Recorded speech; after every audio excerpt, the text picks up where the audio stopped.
नमस्कार। नमस्कार जी। Little thespian ने आपसे वादा किया है कि आपकी मुलाकात हिंदी के नाटककारों से हम करवाएंगे। तो आज इसी कड़ी में हम बातचीत करेंगे डॉक्टर नरेंद्र मोहन सर से। डॉक्टर नरेंद्र मोहन सर, आपका लिटिल थेस्पियन में स्वागत है। नमस्कार जी, डॉक्टर नरेंद्र मोहन कवि हैं, नाटककार हैं और आलोचक के रूप में सुविख्यात हैं।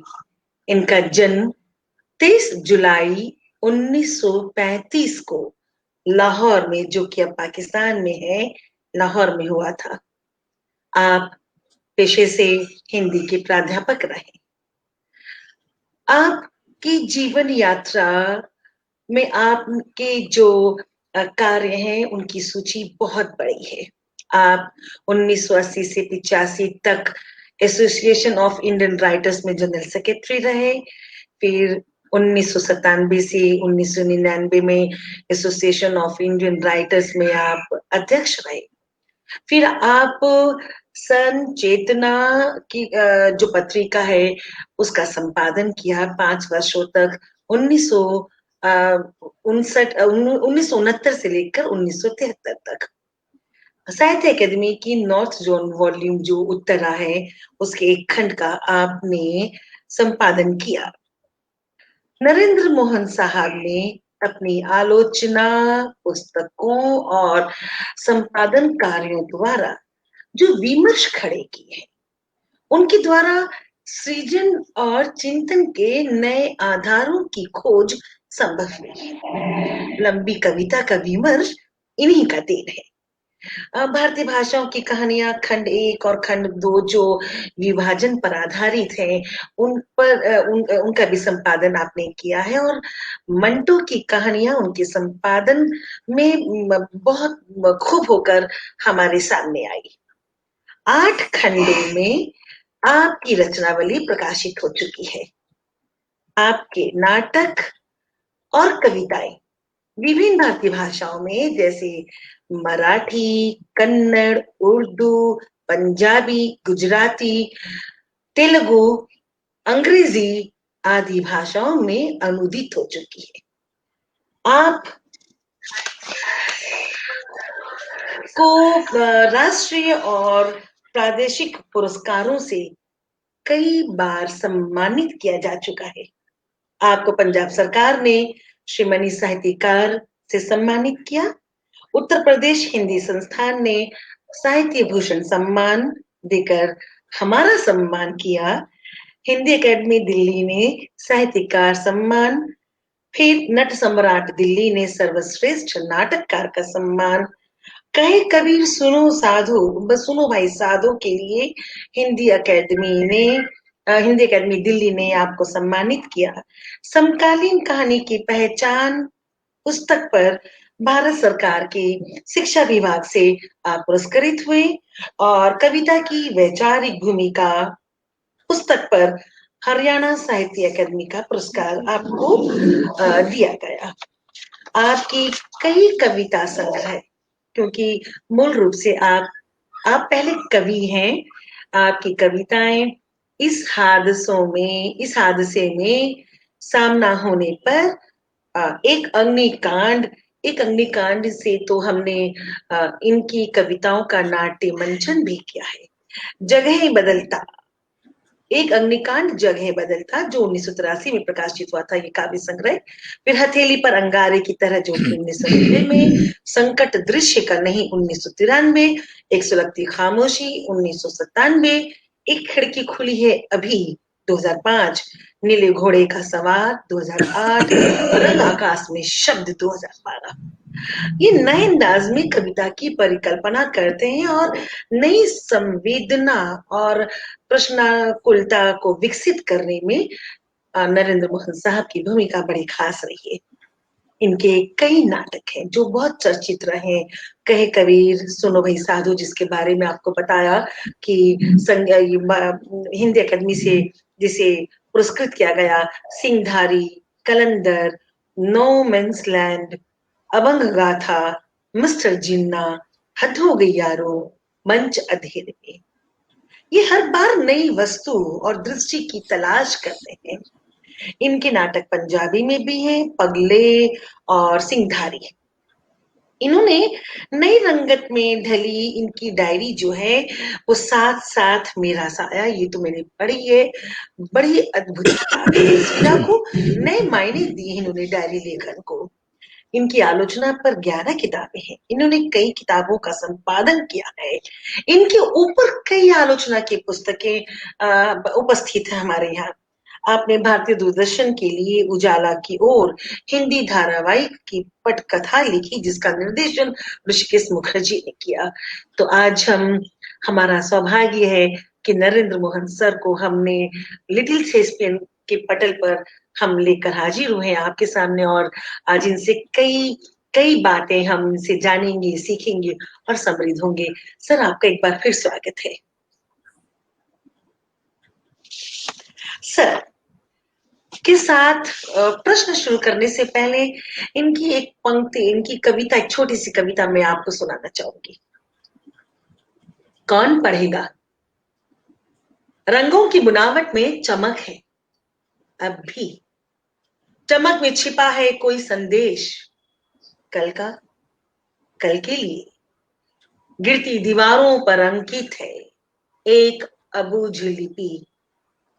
कौन पढ़ेगा ढहती इमारत की भाषा? सर, आप अद्भुत लिखते हैं।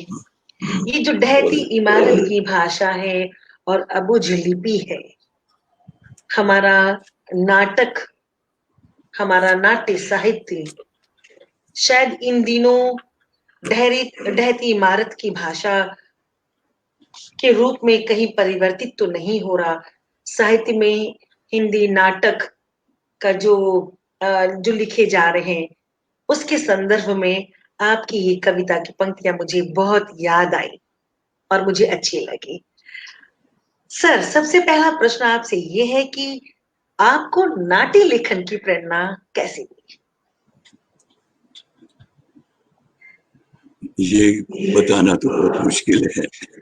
जहां तक प्रेरणा का सवाल है, मुझे लगता है कि कोई ना कोई मेरे अवचेतन में कुछ होगा जो मुझे जी नाटक की तरफ ले आया। मैं 30-35 सालों तक कविता और आलोचना लिखता रहा था जी और लगभग 1980 के आसपास मैंने नाटक लिखने शुरू किए। जी सर। और दोस्त लोग कहते थे कि नाटक का मैदान खाली पड़ा था, इसलिए तुम नाटक की तरफ आ गए। मैंने कहा कि एक हद तक तो ये बात सही है कि बहुत कम नाटक हैं, नाटककारों की गिनती भी बहुत कम है। हो सकता है, लेकिन कुछ एक और बातें भी थी। जी सर। जैसे अभी आपने बताया कि मेरी लंबी कविताओं में संवादों की बंदिश है जी सर। और उनमें दृश्य बनते चले जाते हैं। जी सर। तो दोस्तों में इस भ्रम में भी डाल दिया कि तुम्हारी तो कविताओं में नाटक है, इसलिए अच्छा। नाटक क्यों नहीं लिखते। जी फिर सर। मुझे बचपन की कुछ घटनाएं याद आ गई। मैं जब 14-15 साल का था तो तब हमने अम्बाला में एक नाटक किया था। मैंने ही उस नाटक की एक रूपरेखा तैयार की थी। जी जी सर। हेलो।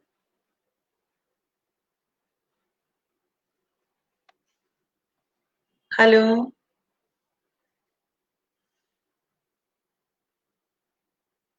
शायद अ,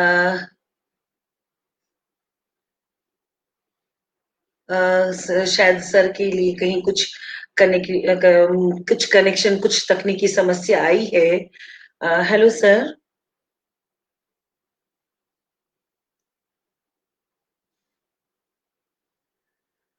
सर जल्दी ही हमसे जुड़ जाएंगे।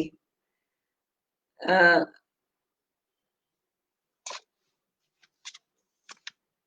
मुझे लगता है कि कुछ समस्या इनकी आई है, लेकिन हमें उम्मीद है कि सर जल्दी जुड़ेंगे। सर बड़ी अच्छी बात बता रहे थे।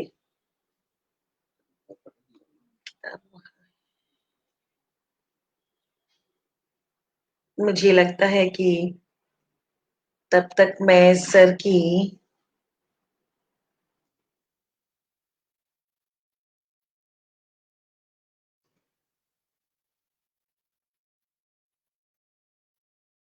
तकनीक हमारे हाथ में नहीं होता और हम बेबस हो जाते हैं। हम सब कुछ कर पाते हैं, लेकिन तकनीकी सिस्टम के आगे हमें लगता है कि हम बहुत पीछे हो जाते हैं। मैं कोशिश करती हूँ कि तब तक मैं कोशिश करती हूँ कि तब तक मैं सर की कोई कविता मैं सुनाऊं आपको।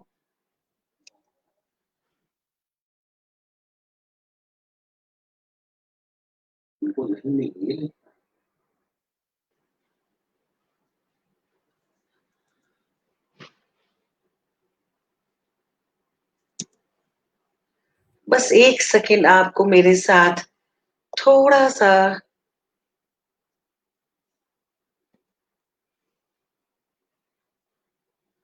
मैं उनसे एक बार बातचीत करती हूँ। अभी तक वो नहीं जुड़ पाए। आप सिर्फ एक सेकंड, एक सेकंड। उनको अब तक जुड़ जाना चाहिए था।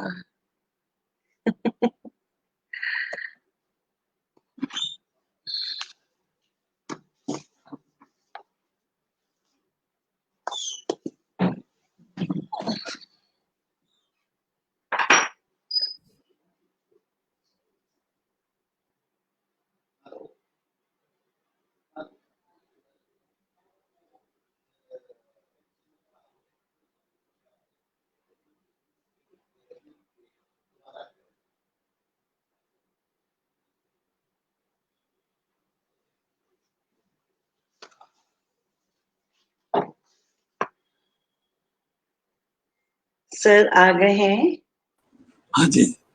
जी सर आ गए। बाद सर में आ गए। आपने बताया था कि इस तरह की बाधाएं आती रहेंगी, जी जी और आगे ना आए बाधाएं तो अच्छी बात है। जी। तो लेकिन आप दर्शकों से माफी चाहती हूँ, लेकिन ये इन बाधाओं के लिए मुझे पता है आप सब तैयार हैं। सर हमारे साथ फिर से जुड़ गए। सर आप जी बात कहें। अच्छा, मैं बता रहा था कि विभाजन के दिनों में जो मैंने देखा, उससे मेरे मन में सन्नाटे और चीख का एक अद्भुत द्वंद्व पैदा हुआ। तो वो सन्नाटा और चीख जो थी, वो एक साथ मेरे साथ यात्रा करती रही। और जैसे जैसे मैं बड़ा होता गया, मेरी रचनाओं में वो सन्नाटे और चीख का जो समीकरण है, वो दृश्यों और गतियों में बदलता रहा।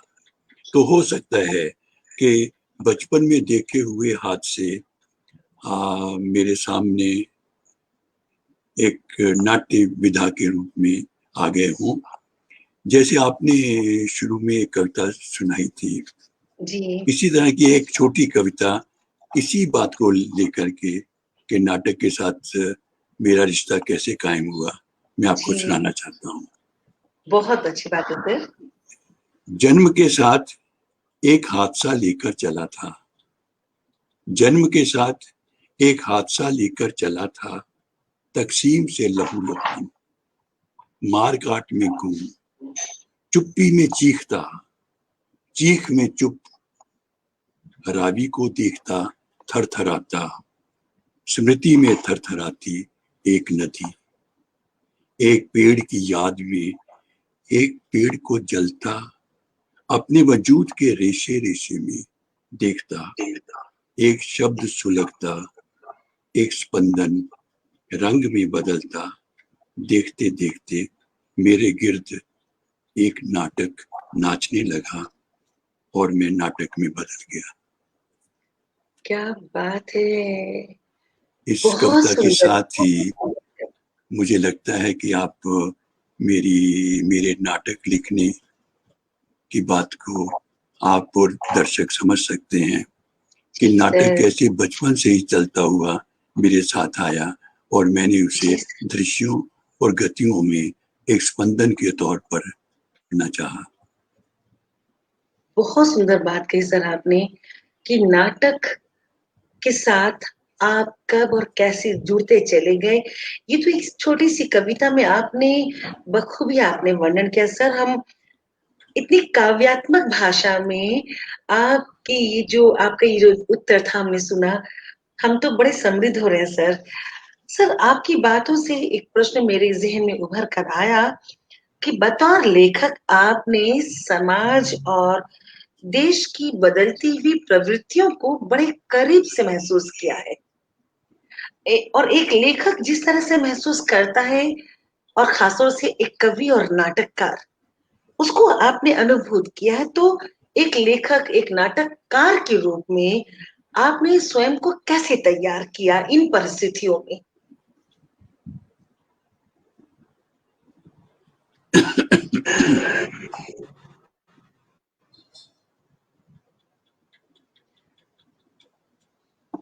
जी सर।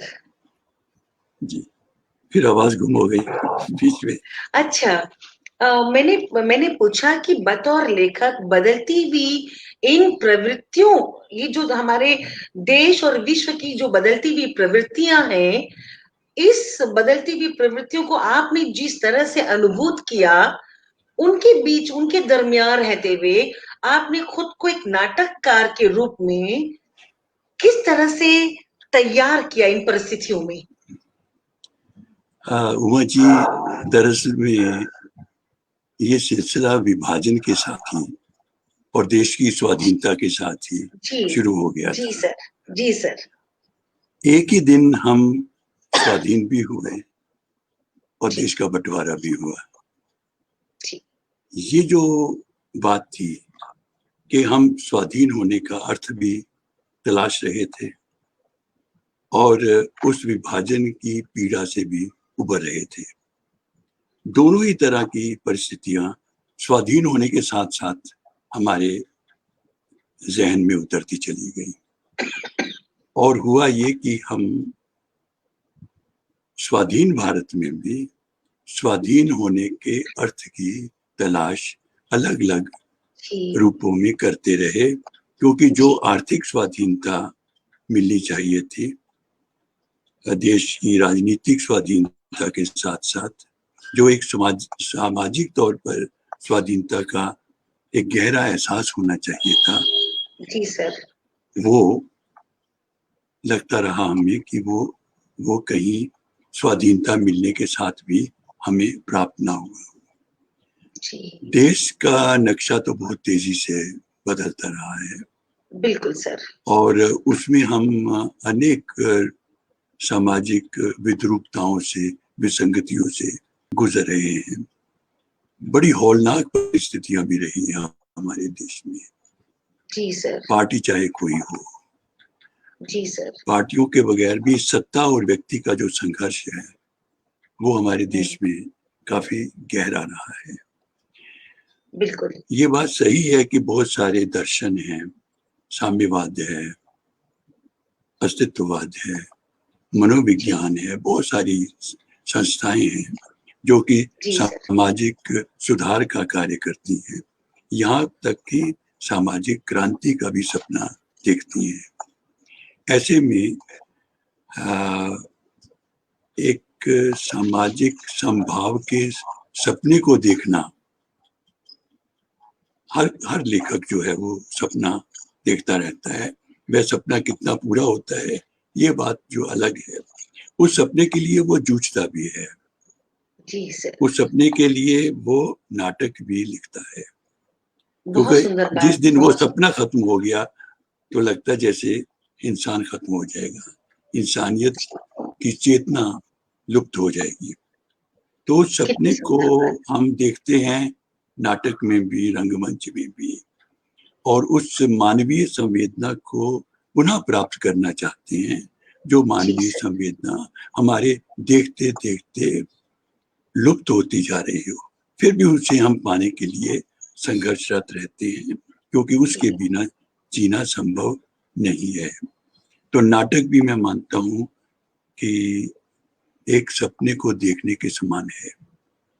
इसीलिए हम फैंटेसी रचते हैं, नाटकों में भी किसी ना किसी रूप में फैंटेसी रचते ही हैं, ताकि हम अपने आसपास की समस्याओं से, जो घिनौनी वारदातें हमारे आसपास होती रहती हैं, लगभग एक लंबे लंबे समय से बार बार हमारा मोह भंग होता है और बार बार हम सपना देखना शुरू कर देते हैं, और उस सपने को पाने की एक तरतीब रंगमंच है, नाटक है।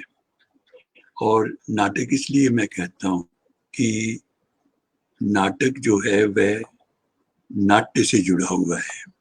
हमारे यहाँ रंगमंच की बात नहीं की गई, नाट्य की बात की गई है, या रंगभूमि की बात की गई है। तो नाट्य का मतलब ही ये है कि नाट्य का मतलब है जिसमें नाटक है, जिसमें अभिनय है, जिसमें रंग भवन है, जिसमें रंग शैलियां हैं, जिसमें रंग भाषा है, उसी के साथ नाटक है। ये नाट्य का एक भरत मुनि का जी। तो जब हम नाटक की बात करते हैं तो नाटक में तो रंगमंच समाया ही हुआ है, नाटक रंगमंच से अलग है ही नहीं। तो नाट्य कहते ही हमें रंगमंच नाटक में समाया हुआ लगता है। इसीलिए उमा जी, मैं मानता हूं कि नाटककार पहला रंगकर्मी है। पहला रंगकर्मी इस अर्थ में कि रंग का पूरा वास जो है वो शब्दों में करने वाला नाटककार ही है। उसकी ध्वनियां पैदा करने वाला, उसकी ध्वनियां पैदा करने वाला, शब्दों में उन ध्वनियों को गुंजाने वाला, और पूरी रंग प्रक्रिया का चश्मदीद गवाह और कोई पहला व्यक्ति है तो वह नाटककार है। इसलिए जब कुछ लोग नाटककार को रंगमंच से बाहर का आदमी कहने लगते हैं तो बड़ा अफसोस होता है। बहुत अच्छी बात आपने कही, बहुत बहुत अच्छी बात आपने सर कही। और यहाँ मैं देख रही हूँ कि लगातार लोग आपको नमस्कार कह रहे हैं। हरीश नवल जी, सुमन पंडित, वसुधा, सारस बुधे, सीमा जैन, अनीरा राखेचा और असलम परवेज साहब, उसके बाद मालिनी गौतम, सुभाष नीरव, ये सब आपको नमस्कार कह रहे हैं और आपकी बातों का आनंद उठा रहे हैं। और नाटक भी सपने को देखने के समान है। हरीश जी ने आपकी बात को दोहराते हुए कहा है। आपके साथ की गुफ्तगू में बहुत मजा आ रहा है सर। सर, आप अपनी थोड़ी सी नाट्य लेखन का जो प्रोसेस है, प्रक्रिया है, थोड़ा सा इसके बारे में बताएं हमें। अपनी नाट्य प्रक्रिया के बारे में इतना तो कह ही सकता हूँ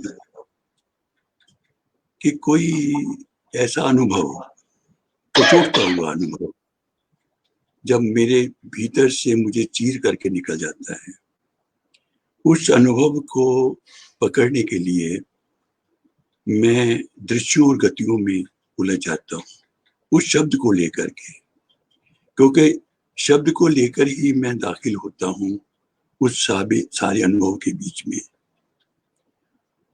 मतलब उस अनुभव की रूह को पकड़ने के लिए मैं शब्दों का सहारा लेता हूँ, और उन शब्दों के माध्यम से मैं उस नाट्यानुभव को मूर्त करने का प्रयत्न करता हूँ। एक बार, दो बार, तीन बार, तीन ड्राफ्ट बनाता हूँ, कई बार 4 ड्राफ्ट भी बनते हैं। एक ड्राफ्ट से दूसरे ड्राफ्ट से तीसरे ड्राफ्ट तक आते आते उस नाट्य रचना में परिवर्तन स्वाभाविक रूप में होते ही चलते हैं। कभी लगता है कि इस स्थिति का जिस रूप में मैंने पहले दृश्य में इसे प्रस्तुत किया है, ठीक वो सही नहीं जचती, तो दूसरा ड्राफ्ट बनते बनते वो एक स्थिति दूसरे स्थिति में ओवरलैप करती चली जाती है। और कई बार कुछ शब्दों की अनुगूंज और कुछ संवादों की अनुगूंज जो पहले दृश्य में या पहले अंक में महसूस करता हूँ, वह कहीं अंत में जाकर के अंतिम दृश्य में वो पहली अनुगूंज उस अनुगूंज के साथ, पहला संवाद उस अंतिम संवाद के साथ जा जुड़ता है। इसीलिए ये एक स्पंदन और ध्वनियों का नाट्य विधान है। शब्द का तो है ही, शब्द के साथ जो ध्वनियां गूंजती हैं, और ध्वनियां भी देखिए, ये लक्षणा और व्यंजना वाली ध्वनियां नहीं है, ये अभिधा वाली ध्वनियां हैं। सीधे खरे शब्द की जो ध्वनियां हो सकती हैं, क्योंकि नाटक है, हजारों लोगों ने देखना है रंगमंच के जरिए, तो उस नाते ये कविता की ध्वनियों का ये जो पसारा है, जो पहले अंक से दूसरे अंक से तीसरे अंक तक जाता है, या एक दृश्य शिफ्ट होता हुआ दूसरे तक जाता है, और ये एक ही बार में तो मुकम्मल होता नहीं, जी सर, आप बनते हैं। और ये बात भी कोई कहने वाली नहीं है कि नाटक पहले से सोच समझ करके लिखा नहीं जाता, ना ही पूरा होता है। कोई एक दृश्य का विधान भी सोच समझ करके नहीं होता। हाँ, कुछ एक लाइन्स होती हैं जिन पर निकल पड़ता है लेखक, और कुछ शब्दों को, कुछ ध्वनियों को लेकर के वह उस अनुभव की अंतरात्मा में प्रवेश करता है, और ऐसा करते करते वो अपने आप वो कुछ जो वो फिर चरित्र बनते चले जाते हैं, और चरित्रों के भीतर भी वो नाटककार दाखिल होता है, और अभिनेता की तरह से उससे बाहर भी आता है। अभिनेता भी तो अपने किरदारों में दाखिल होता है। अगर वह दाखिल ही होकर के रह जाए तो फिर एक्टिंग नहीं कर सकता। उसी तरह से जो है वो अपने चरित्रों में दाखिल होता है, उनकी रूह में, शब्दों की रूह में दाखिल होता है, और फिर उनसे बाहर आता है। बाहर आते आते वो फिर उसके चरित्र एक आकार लेना शुरू करते हैं, और धीरे धीरे वो उनके अपने ही पात्र अपने आप से जैसे जन्म ले रहे हैं, अपनी स्पेस खुद वो ढूंढ रहे हैं, और नाटककार उन्हें खुला छोड़ देता है वो स्पेस ढूंढने के लिए। वो उसमें कोई दखल नहीं देता, वह कोई उपन्यासकार नहीं है कि बीच बीच में आए। नाटककार तो कहीं भी नहीं आता बीच में।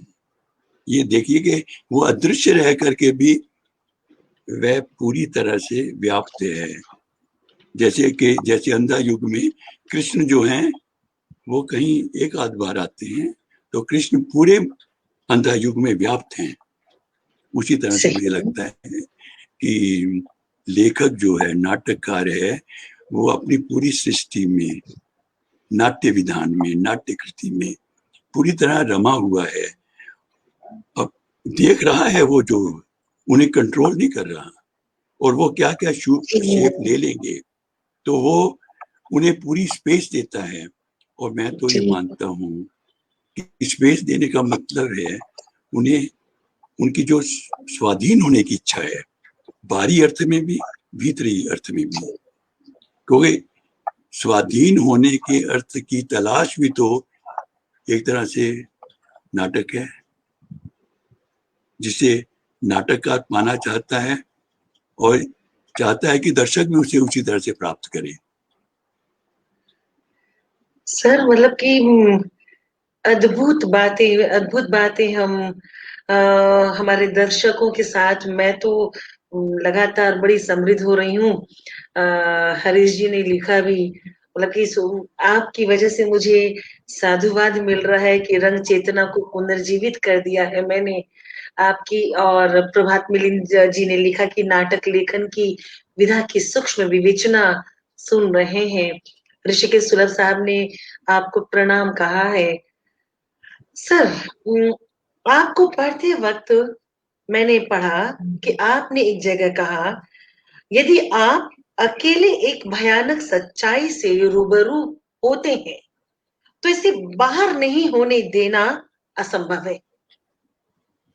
इसे बाहर न करने देना एक अपराध भी है, और आप अपनी अंतरात्मा से समझौता करते हैं फिर।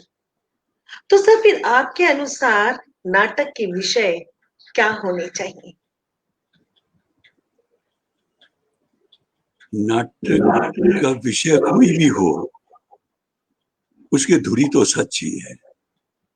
वह जी सच चाहे कितना भयावह क्यों न हो। और जी आप सर। जब किसी भयावह सच को देख लेते हैं तो जी आप उसे अभिव्यक्त किए बिना रह नहीं सकते।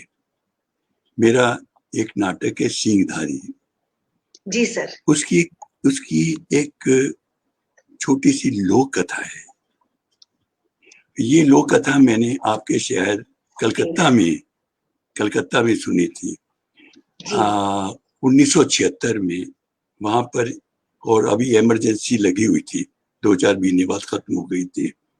तो वहां पर डॉक्टर शंभूनाथ अब भी हैं शायद जी कलकत्ता सर। में। जी सर। जी सर। तो शंभूनाथ ने वो आयोजन किया था। अच्छा। उस एक गोष्ठी में एक लड़के ने, और नाम मैं भूल रहा हूँ, उसने एक लोक कथा सुनाई। एक अच्छा। राजा था, उसका एक नाई था। एक बार जी नाई राजा के बाल काट रहा था तो उसे राजा के बालों के झुरमुट में 2 नुकीले सींग दिखाई दिए। जी वह थर थर कांपने लगा। कैंची उसके हाथ से गिर गई। राजा को पता चल गया कि इसने मेरे बालों के झुरमुट में 2 नुकीले सींग देख लिए हैं। जी उसने कहा कि अगर तूने इस बात को किसी को कहा तो मैं जी सर। तुम्हें फांसी पर चढ़ा दूंगा। बचपन में ये नाई कहानी ने कहा सुनी है नहीं हमने। नहीं, बिल्कुल नहीं। तो वो नाई जो है वो घूमता रहा, जंगल में चला जी गया, फिर एक हाँ। पेड़ के साथ लिपट करके रोने लगा। राजा के सिर हम्म। सिंह राजा के सिर सिंह एक जी बांसुरी वादक वहीं से जा रहा था। बांसुरी में भी वही स्वर गूंजने लगे। जी मतलब ये कि जब कोई आप भयावह अनुभव कर ले जी। तो आप उसे अभिव्यक्त किए बिना रह नहीं सकते। बिल्कुल सर, बिल्कुल। तो उसी जिस बात को अभी आपने रेखांकित किया था, जी वो अनुभव कैसा भी हो, अगर हम सड़क पर चलते हुए किसी को मरता हुआ या मारता हुआ देखते हैं तो जी वो अनुभव हमारे भीतर ट्रेवल करने लगता है, और वो जी सर। कई कई रूपों में सामने सामने आता है। कुछ जी ऐसे सर। चेहरे, जैसे मुझे मेरा कलंदर नाटक लिखने के पीछे यही रहा कि मुझे हम्म। बचपन में कलंदरों जैसे चेहरे, सिर मुड़े हुए, भुएं हम्म। भुएं कटी हुई, और हाथों में लोहे के कड़े, इस तरह के बचपन में मैंने कुछ लोग देखे थे। जी पता नहीं कब वो मेरे भीतर एक किसी रचना क्षण में दाखिल हो गए और उन्होंने मुझसे कलंदर नाटक लिखवा लिया। क्या बात है। बहुत सारे अनुभव के कितने रूप हो सकते हैं, और वो जी अनुभव सर। किस किस रूप में आपकी अंतरात्मा से टकराते हैं, आपको भीतर से बदल करके रचे जाते हैं, और फिर वो पाठकों की, दर्शकों की चेतना में भी खलबली जो मचा देते हैं। इसलिए मैं जी मानता हूँ, कोई माने या ना माने, नाटक या कोई भी रचना बहुत बड़ी अवेयरनेस पैदा करती है, बहुत बड़ी सामाजिक जागरूकता पैदा करती है। जी कोई बड़ी सर। क्रांति करे ना करे, ये जज्बा ऐसा है जो आदमी को भीतर से बदल देता है। हजारों बहुत। लोगों को जो आपके रंग, जो स्टेज के सामने बैठे होते हैं, मैंने कई मराठी नाटक देखे, हजारों की संख्या में लोग बैठे हुए हैं, टिकटें लेकर के बैठे हुए हैं, और देखते देखते लगता है कि जैसे दर्शकों की चेतना में एक नया स्पंदन, एक नई चिंगारी उनमें चली गई हो। तो इस तरह से नाटक की एक सामूहिक संवेद कला होने के नाते उसकी ये खासियत तो है कि वो आदमी के भीतर एक बदलाव घटित करती है। और जो जो घटनाएं भी हम नाटक में देखते हैं, वे कैसे बाहरी घटना से अंदरूनी घटनाएं बन जाती हैं। एक जी बाहरी हादसा एक भीतरी हादसे से बदल जाता है। एक घटना कैसी वारदात बन जाती है उन पात्रों के जरिए जिन पात्रों की सर्जना किसी नाटक में होती है।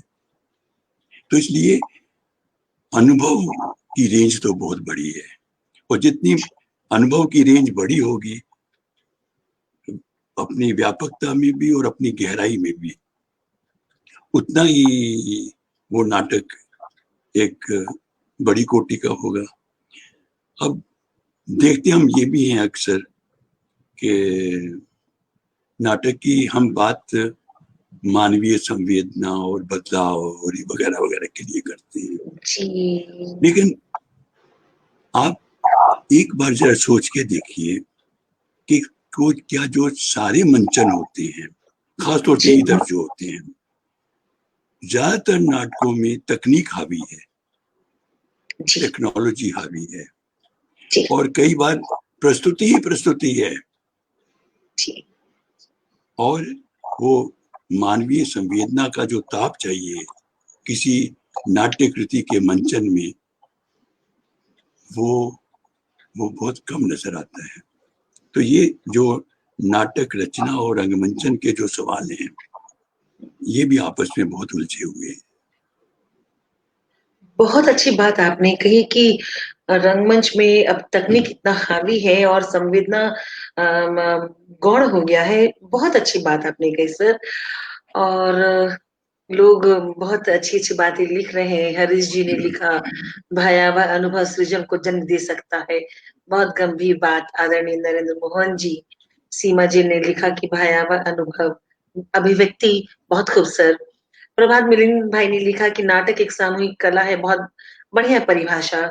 सुभाष नीरव जी ने लिखा है कि बाहरी हादसा अंदरूनी हादसा बन जाता है। तो इस तरह लगातार लोग अपनी प्रतिक्रिया से हमें अवगत कराते जा रहे हैं सर। बहुत अच्छा लग रहा है कि लोग आपकी बातों को बहुत ध्यान से सुन रहे हैं।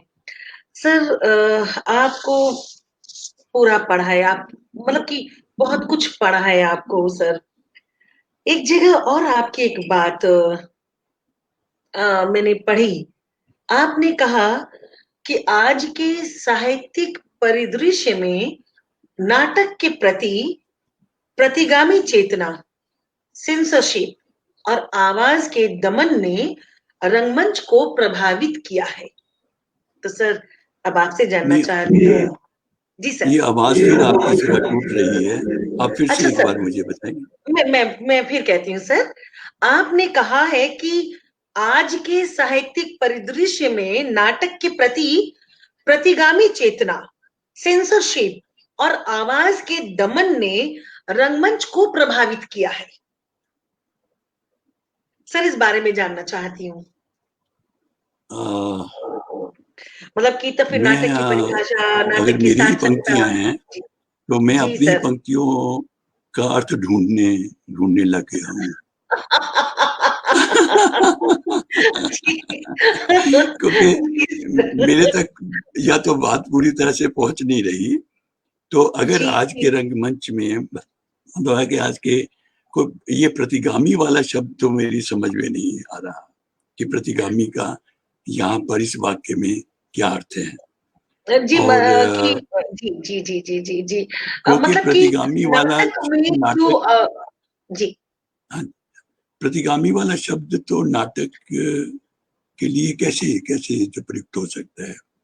लेकिन कोई वहाँ पे तो प्रतिगामी, सेंसरशिप है या आवाज़ का जो आवाज़ को दबा दिया जाता है, जहाँ पे नकली बातें नाटक के रूप में उभर कर अच्छा आती अच्छा हैं अच्छा, जो हाँ जी, जी, जी, हाँ हाँ, जी, अच्छा जी, अच्छा अच्छा, ठीक। जी, जी, जी, मतलब सर। वो चीजें हावी हो जाती हैं, जो प्रतिगामी बातें हैं वो हावी हो जी, जाती हैं। जी, जी, जो जी, जी, असली रंगमंच है या असली जी, जो आवाजें हैं, जो सच्ची जी, आवाजें हैं, वो हाँ, वो दबा दी जाती हैं।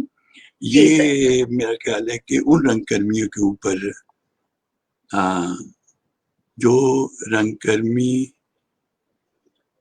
जगह जगह पर समझौते करते हैं, जी, कंप्रोमाइज करने वाले भी रंगकर्मी हमारे बीच में ही हैं।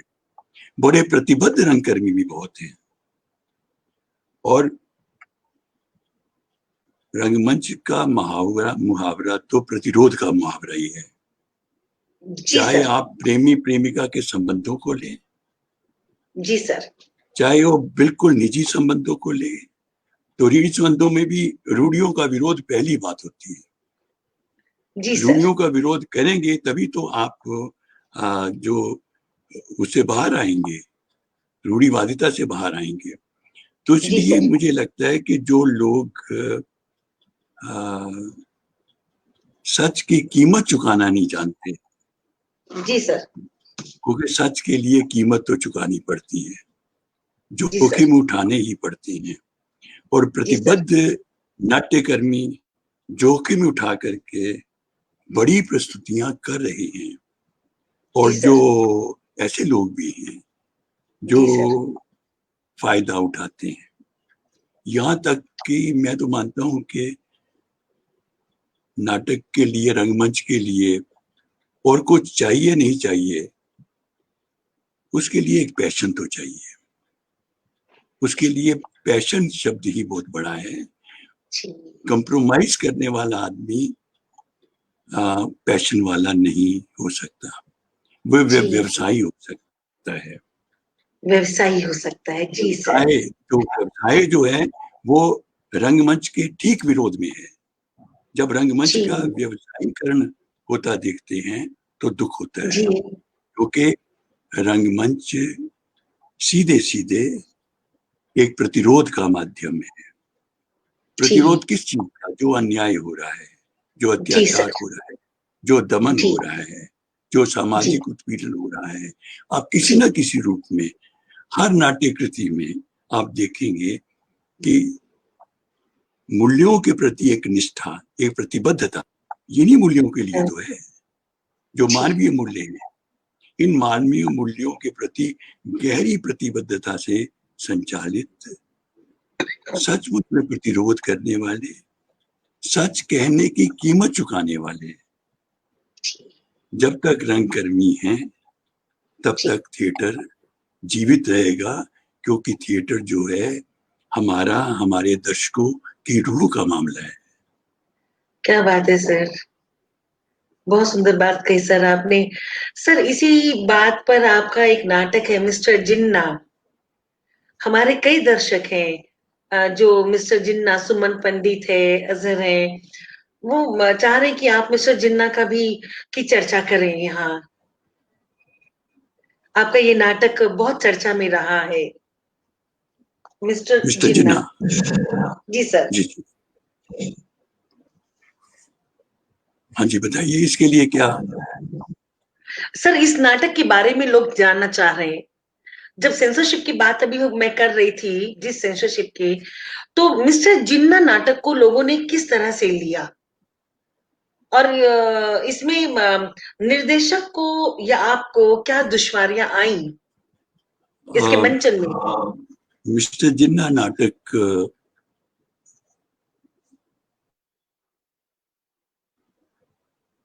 जी दिल्ली में सर। अरविंद गौड़ ने सबसे पहले किया था। 3 साल 3 महीने तक उसने रिहर्सल की। अरविंद गौड़ जी। जो जी। अस्मिता जी। थिएटर चलाते जी हैं। हाँ जी। जी। जी। और 3 महीने के बाद जो आखिरी दिन जब हम लोग बैठे हुए थे, मैं लगभग सारी रिहर्सल्स देखता रहा था, उसमें भागीदार रहा था। आखिरी दिन में भी मैं साथ था। तो जब ये नाटक को बैन करने की बात आई आखिरी दिन शाम को, तो ये एक बहुत ही दुखद समाचार था। और सारे कलाकारों के चेहरे उतरे हुए थे, जैसे वो किसी शोक में डूब गए हों।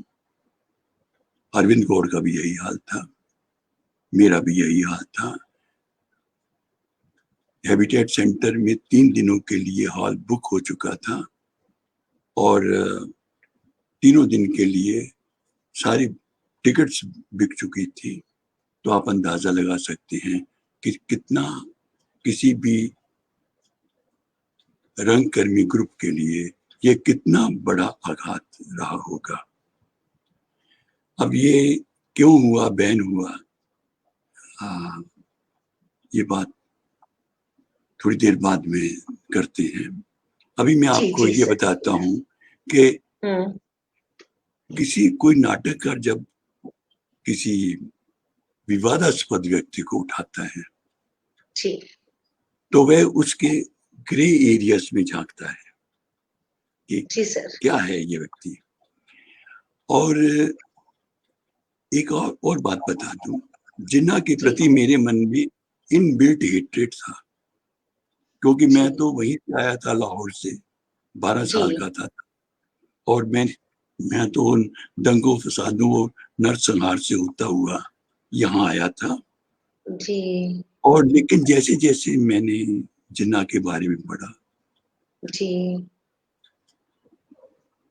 जिन्ना ऑफ पाकिस्तान एक किताब मैंने पढ़ी जो उनकी जीवनी थी। जी वो सर। पढ़ते पढ़ते मुझे लगा, मेरे सामने, मेरे ही भीतर के जिन्ना के सामने एक और जिन्ना खड़ा हो गया।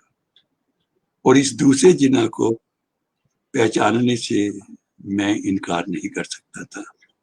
कोई जी। कहने लगे, मेरे दोस्त आते थे कि क्या तुम जिन्ना को हीरो हीरो बना रहे हो। दूसरा हम्म। दोस्त आया, विलेन बना रहे हो। मैंने कहा कि क्या हीरो और विलेन की कैटेगरी से अलग कुछ नहीं होता। जिन्ना हम्म। विलेन ही बनाए या हीरो ही बनाए। अब मैं हम्म। दो एक बातें और जिन्ना नाटक की बैकग्राउंड में जो है, जी। जिन्ना भी महात्मा गांधी की तरह से इंग्लैंड चला गया था पढ़ने के लिए। हम्म। और उसकी आवाज अद्भुत थी, आवाज थी थिएट्रिकल आवाज। हम्म। शेक्सपियर जी के नाटक और उसके डायलॉग उसे जबानी याद रहते थे। वहां की जो जी शेक्सपियरियन थिएट्रिकल कंपनी है, उन्होंने एक बार उसकी आवाज सुनी तो उन्होंने इनवाइट किया कि आप हमारे यहाँ आकर के अभिनेता बन जाइए।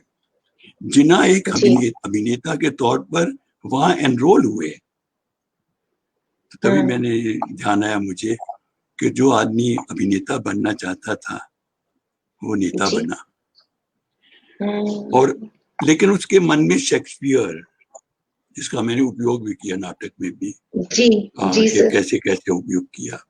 और जी बाद में भी वो तो हिंदू मुस्लिम एकता का सबसे बड़ा पैरोकार था, महात्मा गांधी के सीन पर आने से पहले। जी सर। एक और घटना की तरफ, कि वह 40 साल का था, उसने 16 साल की रति से उसका तूफानी इश्क हुआ था। वो जी सर। लड़की भाग करके उनसे शादी कर लेना चाहती थी, मगर उसके पिता ने, क्योंकि पारसी सोसाइटी आप जानते हैं, बड़ी जी क्लोज्ड सोसाइटी है। तो जी सर। तो जैसे ही वो लड़की, जिसका नाम रत्ती है, वो जब 18 साल की हुई तो उसने भाग करके जिन्ना से शादी कर दी।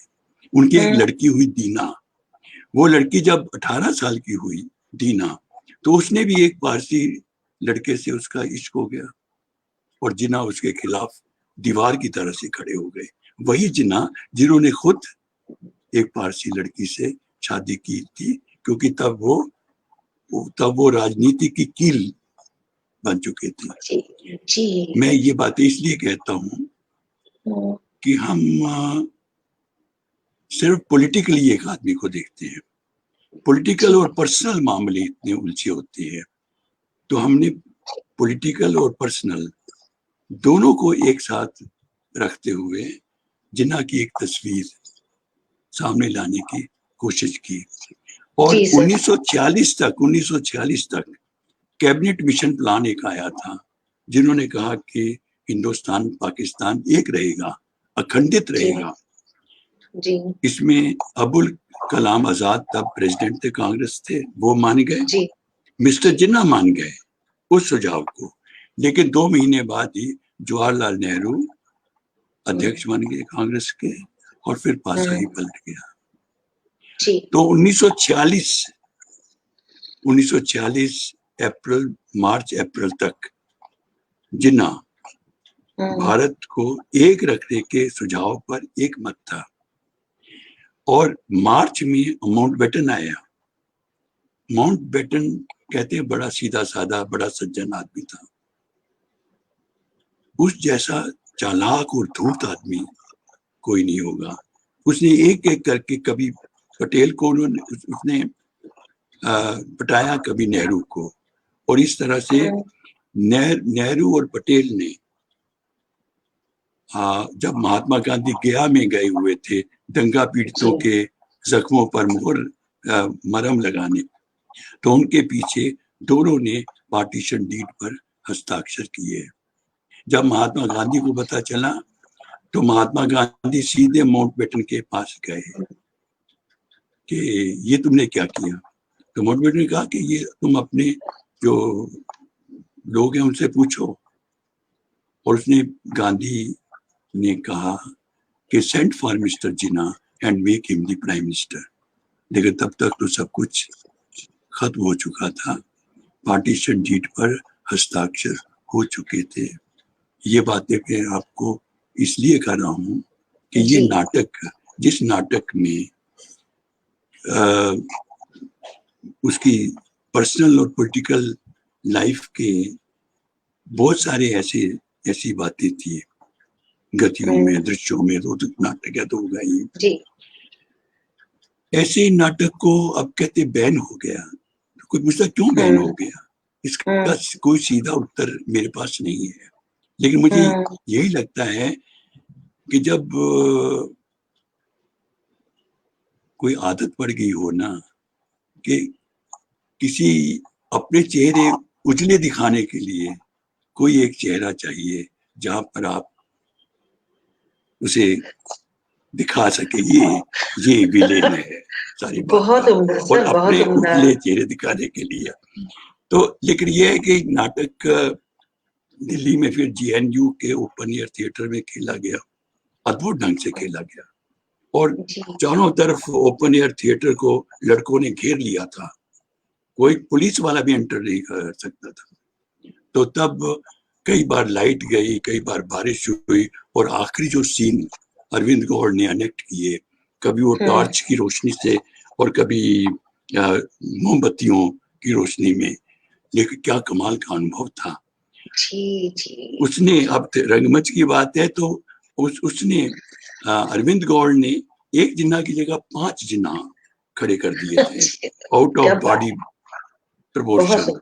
इसी तरह से बॉम्बे में 4-5 जिसकी प्रस्तुतियां हुई, वहां उन्होंने वहां RS विकल है एक बॉम्बे में, उन्होंने 4-5 प्रस्तुतियां की, कोई कुछ नहीं आवाज उठी, कुछ नहीं हुआ, जबकि माना जाता है कि वो तो शिवसेना का गढ़ है, पर वो नारू। तो उन्होंने गांधी जो है मंच पर लगातार बैठे रहते शुरू से लेकर अंत तक, सिर्फ महात्मा गांधी की उपस्थिति सारे नाटक को बदल देती है, कुछ भी बदलाव किए बिना।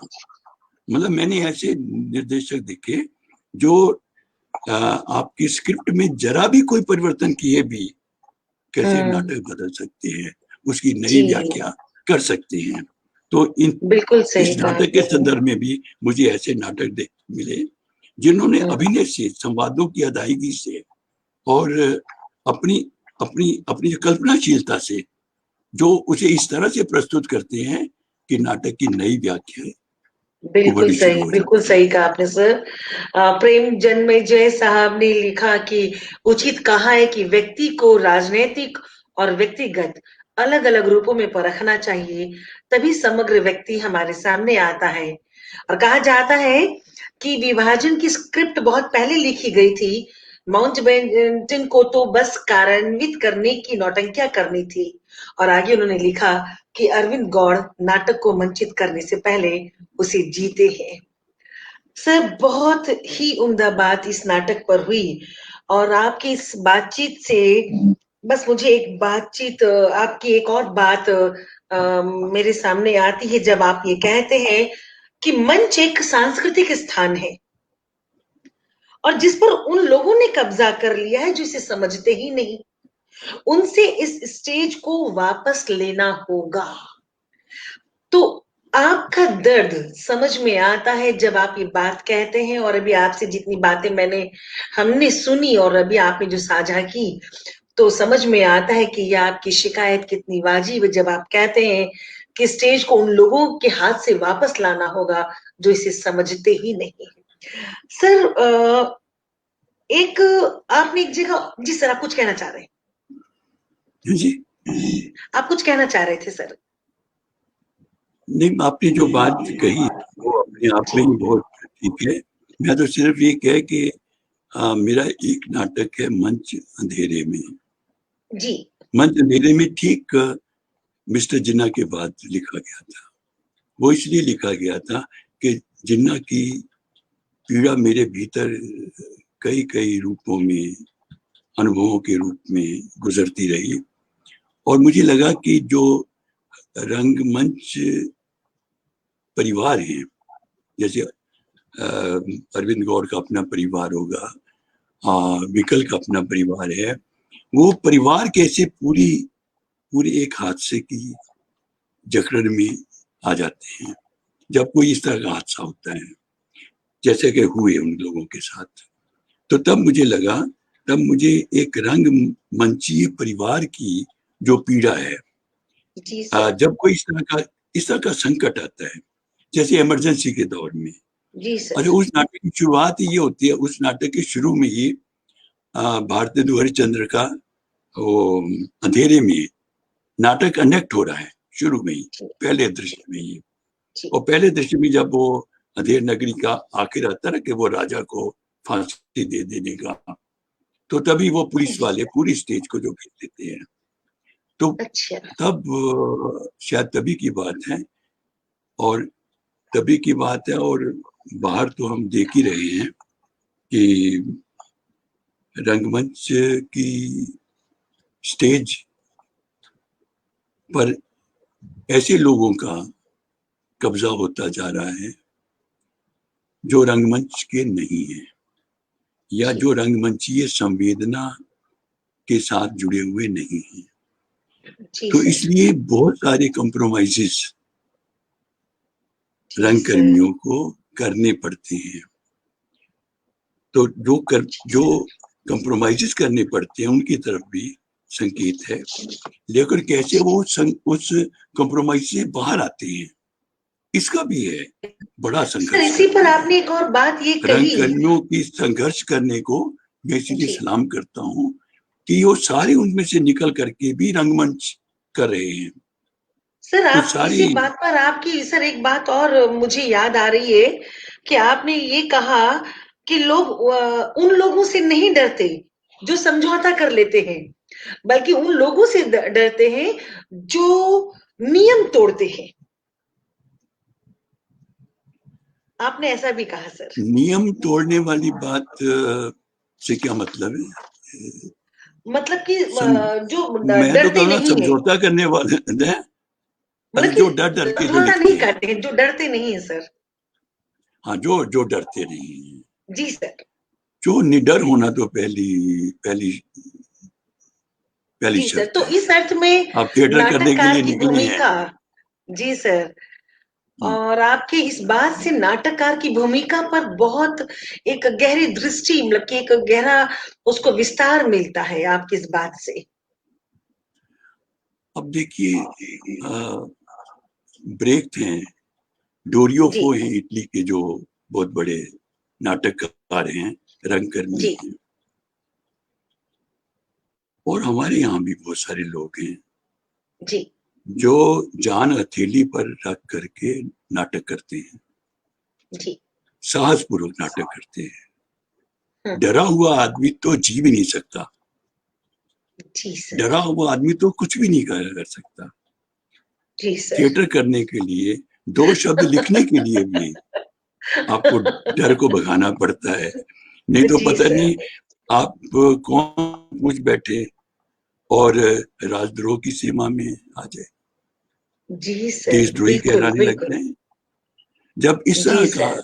माहौल हो, उसमें आप रंगमंच कर रहे हैं, हिम्मत से कर जी रहे हैं, जी और जुट करके कर रहे हैं, ऐसी ऐसी नाट्य स्क्रिप्ट्स उठा रहे हैं, जी। और इन लोगों ने वो किया, सब लोगों ने। हबीब हम्म हबीब तनवीर थे, हम्म। उन्होंने लोक शैली, लोक जीवन को लेकर के क्या क्या कमाल के जो नाटक किए, जी तो सर। डरा हुआ आदमी तो नाटक रंगमंच नहीं कर नहीं, सकता। बिल्कुल, बिल्कुल सही कहा। मतलब कि आपने बिल्कुल सही बात कही कि एक हिंदी भाषा के, मैं चूँकि हिंदी की भाषा की बात कर रही हूँ, कि नाटककार होने के नाते प्रासंगिक मुद्दों को उठाना एक बड़ी ज़िम्मेदारी है, और समाज को प्रतिबिंबित करने वाली स्थितियाँ कभी भी आसान नहीं रहीं।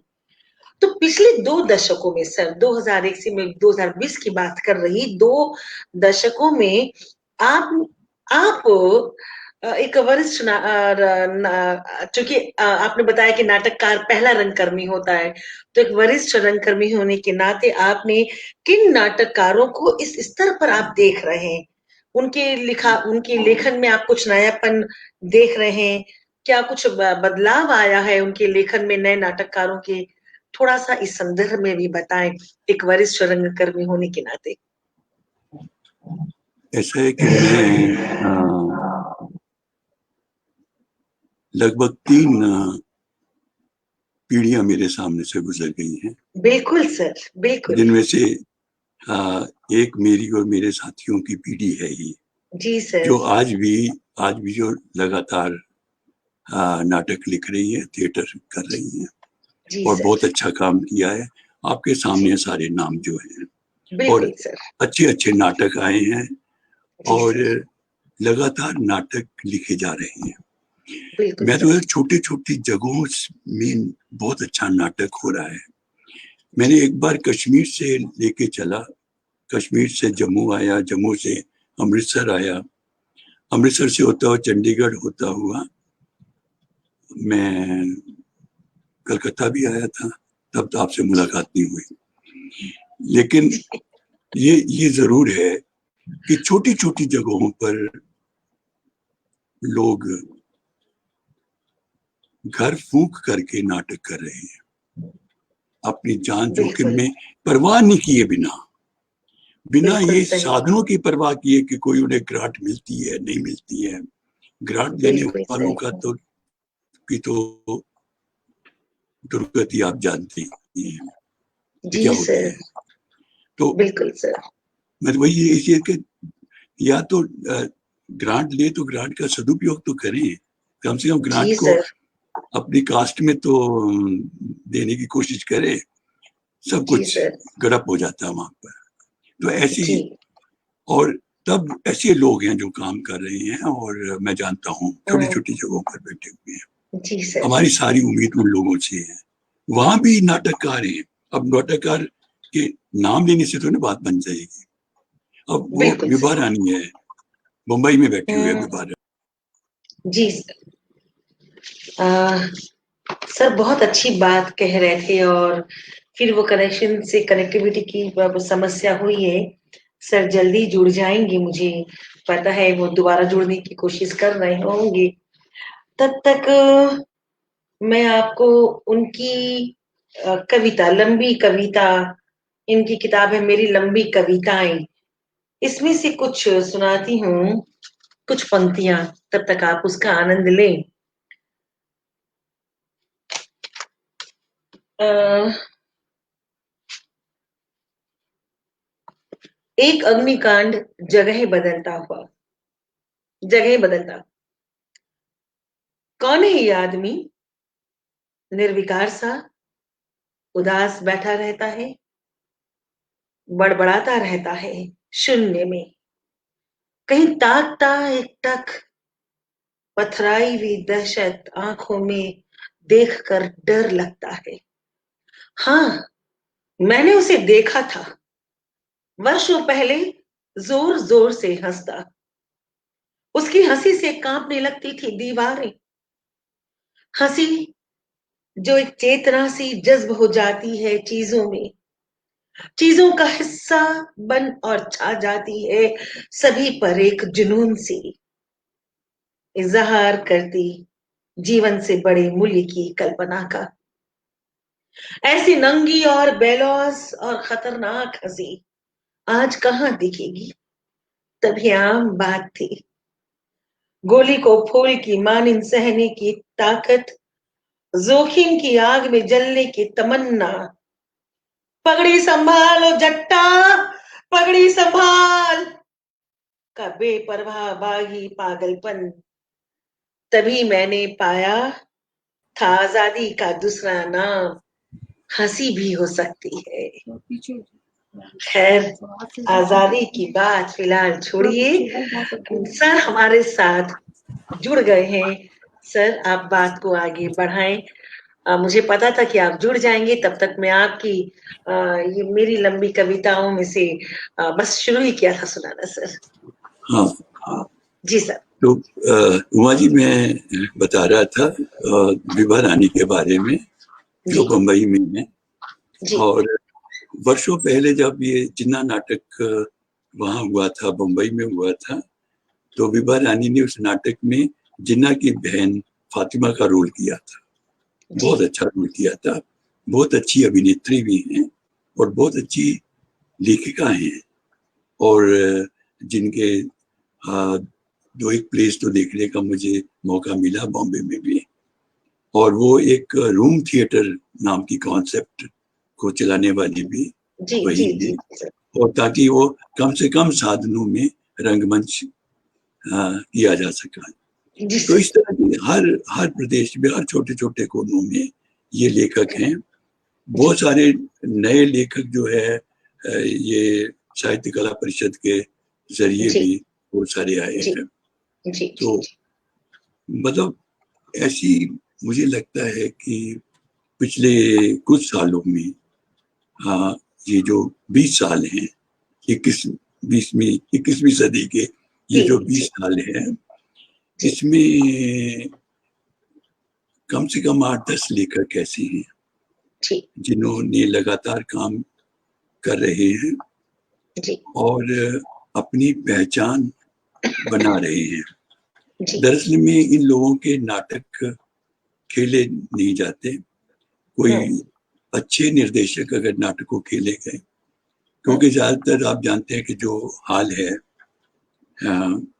मंचन का, जी वो ये है कि बड़ी पहले से आजमाई हुई स्क्रिप्ट उठा ली जाती हैं ज्यादातर, और वही बार बार वही।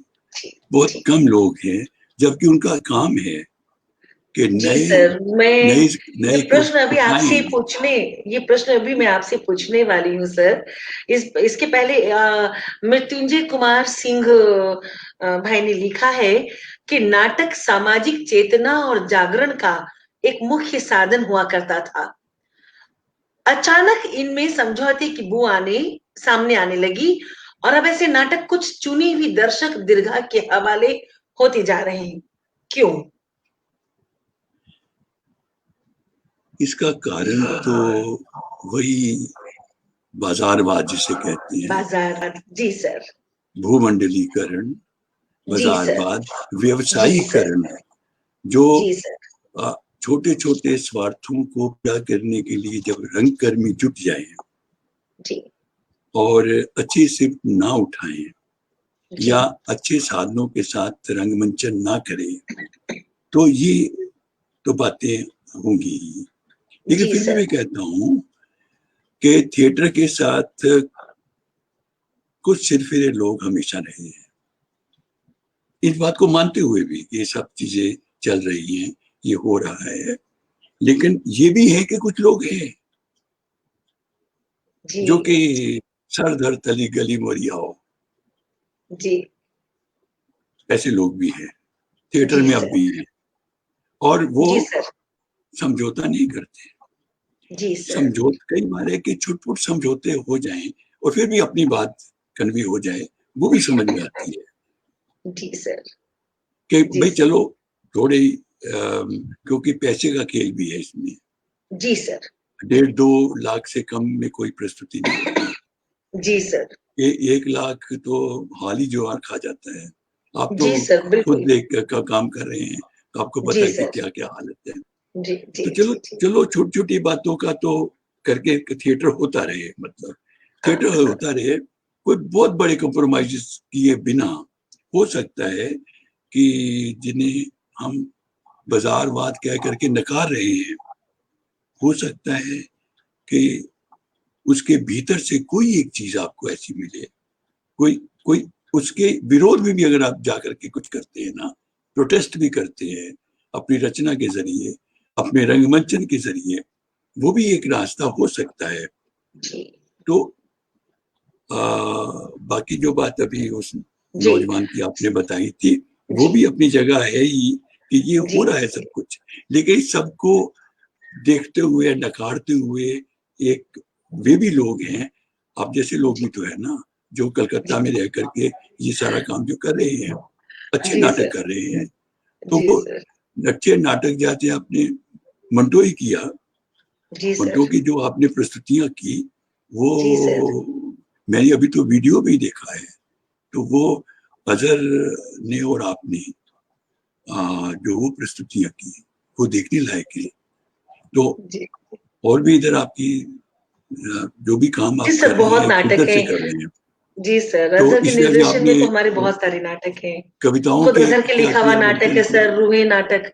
जी सर, जी सर। हाँ, तो ये है कि वो, और उस जगह पर कलकत्ता में रहते हुए जहाँ पर के हिंदी रंगमंच के लिए कोई बहुत पहले तो कोई बहुत अनुकूल अवसर नहीं थे, लेकिन आपने खुद लड़के प्रोटेस्ट करके अपने लिए एक जगह बनाई, और उस जगह बनाने के बाद अब भी आप लोग जुटे हुए हो, संघर्ष कर रहे हो, यूनिवर्सिटी के लोग हो और कॉलेजेस के लोग, सबको एक साथ इकट्ठा करके उन्हें ला रहे हो मंच तक।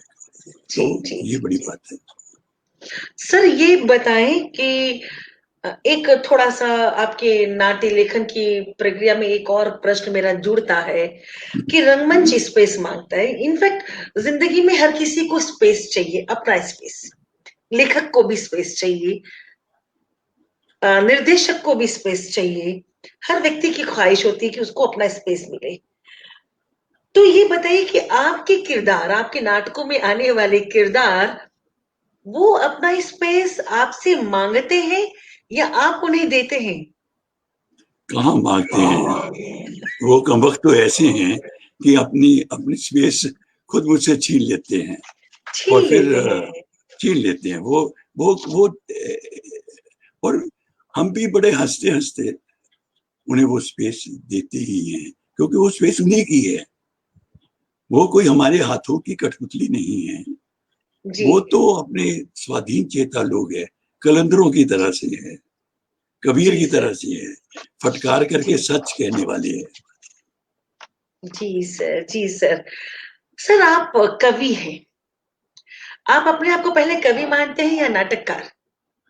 क्या नाटककार के लिए कवि होना जरूरी है? नहीं, नाटककार के लिए कवि होना जरूरी नहीं है, बहुत सारे कथाकार भी बहुत अच्छे नाटककार भी हैं। विष्णु साहनी का नाम तो अब एकदम बहुत ऊंचे दर्जे के कथाकार है, बहुत सारे कथाकार भी हैं जो उच्च कोटि के नाटककार भी है। कवि होना एक सहूलियत देता ही है, कवि होने से क्यों आप पूरी पहली सबसे बड़ी बात होती है कि आप संवेदना की गहराई तक पहुंचते हैं, उसके ताप को महसूस कर सकते हैं, दूसरे भी करते हैं, ये मतलब नहीं है कि कथाकार नहीं करते, वो भी बड़े, और एक अच्छी बड़ी रेंज पर आप दृश्यों के भीतर के दृश्यों को समझ सकते हैं। और बड़ी बात है कि वो जो मानवीय संवेदना के धरातल हैं, उनकी पकड़ बहुत मजबूत रहती है उनके हाथों में। पर ये कोई नियम नहीं है, ये मतलब वो कोई कथाकार भी जो कर सकता है, ये कोई नहीं सर, ये संयोग है कि विश्व के सभी बड़े नाटककार कवि रहे हैं। नहीं, सभी बड़ी क्यों कहते हैं, कवि होना, कवि होने में बड़ी एक सहूलियत है। बड़े मतलब बहुत सारे कवि नहीं है जी। अच्छा, रंगकर्मी के लिए भी यही बात है, रंगकर्मियों में भी एक तरह की बहुत गहरी मानवीय संवेदना होगी, तभी तो वो इस तरह की प्रस्तुतियों को उसी उसी लय में, बड़ी बात है उस लय को, उस रिदम को का जो विन्यास करते हैं आप रंगमंच में, तो वो उस रिदम को, उस लय को, उस स्पंदन को आप जब रंगमंच पर उसका विन्यास करते हैं, तो वो एक तरह से अगर नाटककार कवि है तो वो रंगकर्मी भी एक कवि की हैसियत से उसे उसे उसे वैसा करता है। बिल्कुल तो सर, बिल्कुल वो सर। एक कवि होना मतलब एक लेखक होना बड़ी बात है, जी जिसमें सर। वो शामिल है।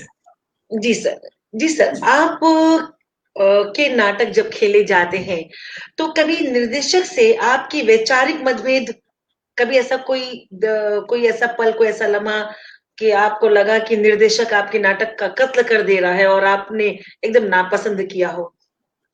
नहीं, ऐसा मौका तो नहीं आया कभी भी। जी नहीं, ये बहुत लेकिन अच्छी कई बात हुई। छोटे अक्सर लोग नाटक बदल देते हैं, निर्देशक अपनी दृष्टि से नहीं नहीं, नाटक जब को जब बदल वो देते जब जब ऐसा ऐसा होने की नौबत आती है, हैं।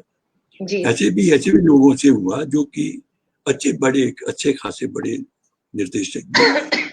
कई बार नाटक के पहले ड्राफ्ट पर ही नाक बहुत सिकोड़ लेते हैं जी। और उन्हें समझ नहीं आती कि ये जो नाटक क्या है। अगली जी सर। स्टेजेस पर जाने से पहले ही वो संवाद विमुख हो जाते हैं।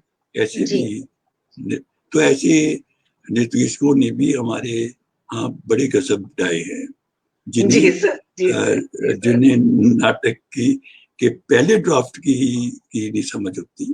वो भी जी। ऐसे लोग भी हैं, बड़े जी बड़े सर। हैं लोग हैं। तो ऐसे सर। ऐसे लोगों के हाथों हमने नाट्य कृति की दुर्गति होते हुए भी देखी है। लेकिन ये है, जी। जैसे अ, अंकुर ने मेरा पहला नाटक किया था, कहे कबीर जी। सुनो भी साधो। जी। एनएसटी की तरफ से पटना में एक कार्यशाला में किया था, तो मुझे हुँ। भी बुलाया गया। हुँ। तो रिहर्सल जब आखिरी दौरों पर थी तो एक बार अंकुर मेरे पास आए, कहने हुँ। लगे, डॉक्टर साहब एक दृश्य इसमें और हुँ। लिखा जाना चाहिए। हुँ। बताया उन्होंने कि यहाँ पर ये मुझे भी लगा एक हुँ। निर्देशक हुँ। मुझसे बात कर रहा है, जी। मुझसे जी। चाहता है कि मतलब वो लगता है कि वो हम एक लेवल पर आ गए, एक जी वेवलेंथ सर। पर आ गए। जी निर्देशक सर। भी तो सर्जक है। तो कई बार हुँ। उसे लगता है कि यहाँ पर तो मैंने सारी रात बैठ करके एक दृश्य लिखा, ऐसे हुँ। भी। अच्छा, उसमें कोई, क्योंकि ये एक बड़ा मीनिंगफुल संबंध है, जी। तो इस तरह के संबंध जो है लेखक निर्देशक को बहुत जो करीब जो ना लाने वाले होते हैं। जी। तो उस नाते फिर वो नाटक लिखा गया और वो एक एक दृश्य लिखा गया। और वो फिर जो, मैं तो मानता हूँ कि जो लेखक है उसे अंतिम ड्राफ्ट तक ही नहीं, हुँ। मंचन होने तक उस नाटक के साथ वो काम करता रहता है, बिल्कुल, मंचन होने बिल्कुल तक। सर। जी और सर। मंचन होने के बाद भी उसे लगे कि इसमें कुछ तब्दीली हो सकती है, तो वो जी। तब्दीली जो करेगा, तभी तो वो जो वो नाटक को रंगमंच के लिए खेले जाने के लिए जो देता है। जी। सर, बहुत अच्छी बात है, मतलब कि ये मुझे लगता है कि हमारी अवधि हमें बढ़ा देनी चाहिए। आप इतनी उम्दा बात कर रहे हैं, लेकिन फिर भी समय हम बहुत ज़्यादा ले चुके हैं, लेकिन उसके बावजूद मैं लालच नहीं छोड़ सकती। आपसे 2-3 प्रश्न तो मुझे करने ही हैं सर। अ, आप बात कर रहे थे कि स्कूल कॉलेजों में या विश्वविद्यालय में वही रटे-रटाए नाटकों को ही पढ़ाए जाते हैं। जयशंकर प्रसाद, मोहन राकेश, मतलब कि लगता है जैसे राकेश तक आके गाड़ी थम जाती है। तो जब हम नाटक की विकास की बात करते हैं सर, तो विकास तो एक अनवरत प्रक्रिया है। यानी लगातार लिखे गए नाटकों की चर्चा होनी चाहिए।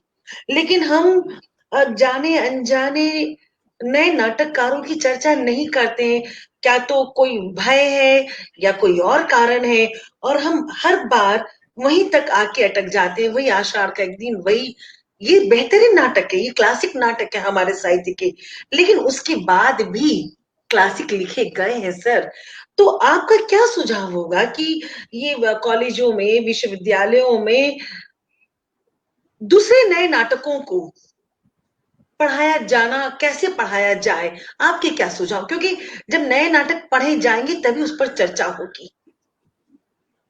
उमा जी, इस बारे में मेरी दो बातें हैं। जी पहली बात तो ये कि विश्वविद्यालय वाली बात तो फिर भी समझ में आती है, जी क्योंकि उनके कोर्सेज बनते हैं, उनकी पूरी एक शिक्षा पद्धति इन्वॉल्व है। वो अगर वो वो तो अभी आप नए नाटककारों की बात करते हैं, तो वो तो सुरेंद्र वर्मा तक नहीं आते। नहीं आते सर, अच्छा, मैं यही कह रही हूँ। यही बात मैं कहता हूँ, यही बात आप दूसरी तरह से लीजिए।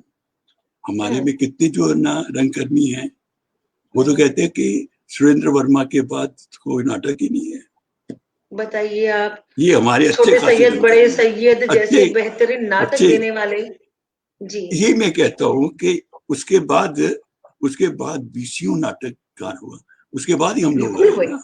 बिल्कुल हुए हैं। तो उसके बाद आए ये रंगकर्मी, वो कहते हैं कि ये तो नाटक लिखा ही नहीं गया, उनका मतलब है हिंदी में, मैं बस वही यहाँ जानना तक आए। चाहती हूँ। जी तो ये एक तरफ यूनिवर्सिटी है, एक तरफ हमारे थिएटर वाले भी है, रंगकर्मी जी है, बिल्कुल बिल्कुल सही। आलोचक है, जी सर। जो कि ये कर रहे हैं कि उसके बाद तो है ही नहीं।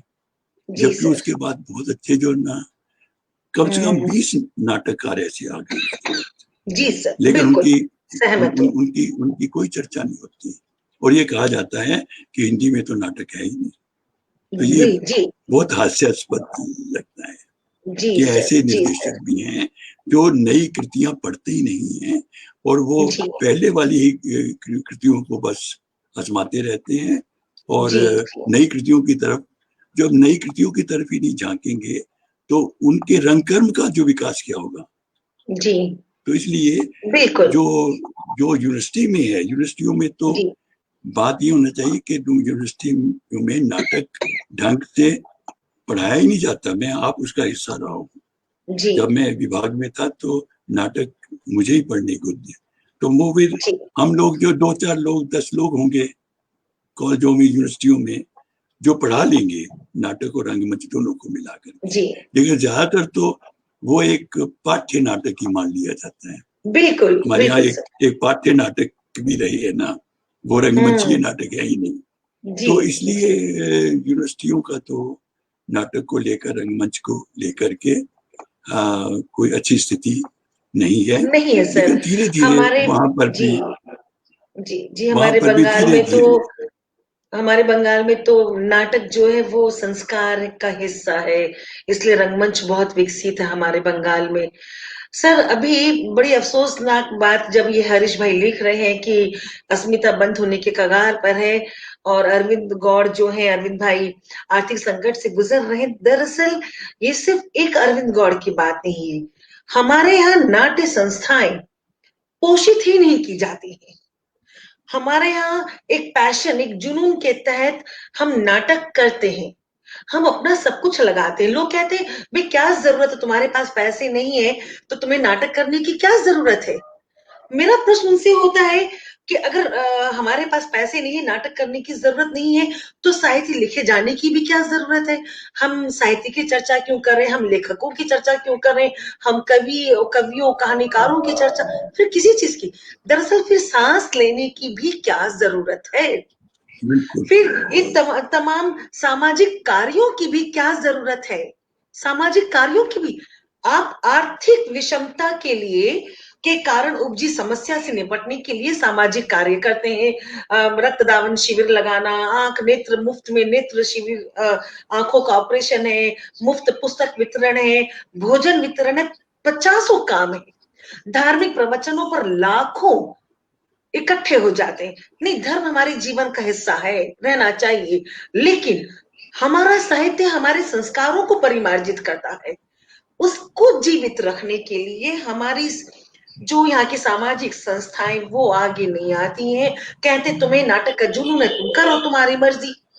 सर ये कितना कितना बुरा, कितना बुरा रवैया है नाटककारों के प्रति, रंगकर्मियों के प्रति।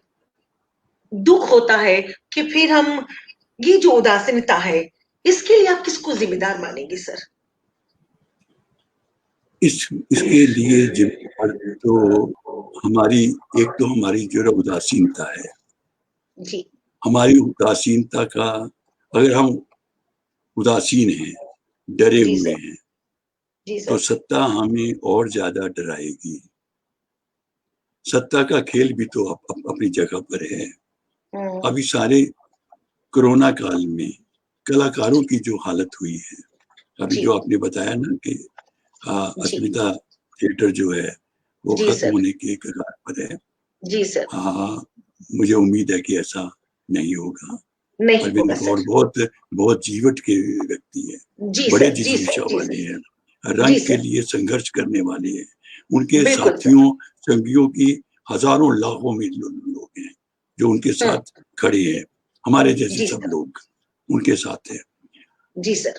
कम कोई सियासी रंग संस्था को बंद ना होने दें, ये एक संकल्प नहीं हम लोग, क्योंकि जी सर। एकजुटता हमें हमें दिखानी पड़ेगी। ये नहीं है कि जी सर। कलकत्ता में कोई रंग संस्था बंद हो रही है तो एक हम्म। जीता धड़कता हुआ व्यक्ति हमसे अलग हो रहा है, सांस लेता हुआ। हमें ये देखना होगा कि वह हमारे ही परिवार का एक हिस्सा है। जी।